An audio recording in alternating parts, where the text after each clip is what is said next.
শ্রমিকরা 30 কর্মদিবস অপেক্ষা করেছে। 30 কর্মদিবসের পরে আমরা যখন ডিআইজি সাহেবের কাছে গেলাম, সেই মালিককে শ্রম দপ্তরে ডাকার জন্য তারা চিঠি দিয়েছিল। আমরা দেখেছি সেই মালিক আসে নাই। আমরা বিকিমের যে সভাপতি মোহাম্মদ হাতেম সাহেব, ওনার বরাবর আমরা লিখিত দিয়েছি। আমরা ওনাকেও বলেছি এই শ্রমিকদের সমস্যা সমাধান করতে হবে। উনি আশ্বাস দিয়েছিলেন সমস্যা সমাধান করবেন। পরবর্তী সময় উনি আর দায়িত্ব নেন নাই। আমরা যোগাযোগ করার চেষ্টা করলে আমাদের ফোন পর্যন্ত উনি ধরেন নাই। সংগ্রামী বন্ধুগণ, আজকে বাংলাদেশের যে অবস্থা রয়েছে, সেখানে বাংলাদেশে যে গার্মেন্টস শিল্প অন্যতম ক্যাপ্টিন খাত, সরকার এবং মালিকরা আমরা বলে থাকি। সেই ক্যাপ্টিন খাতের শিল্প শ্রমিকরা আজকে ন্যায়সঙ্গত অধিকার, সময়ে যতটুকু অধিকার আছে সেই অধিকার আজকে শ্রমিকরা পাচ্ছে না।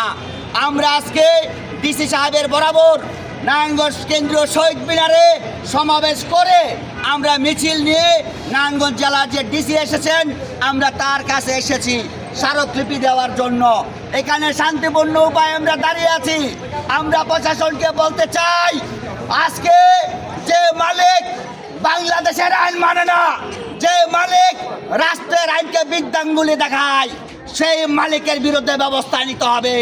সংগ্রামী বন্ধুগণ, আমরা যারা শ্রমিক কথা বলি, শ্রমিক নেতৃত্ব দেই, আমরা যখন বাংলাদেশের আইনের পক্ষে কথা বলি, বাংলাদেশের শ্রম আইনের পক্ষে কথা বলি, শ্রমিকদের পক্ষে কথা বলি, তখন আমাদেরকে বিভিন্নভাবে আমাদের উস্কানি যাতা বলা হয়।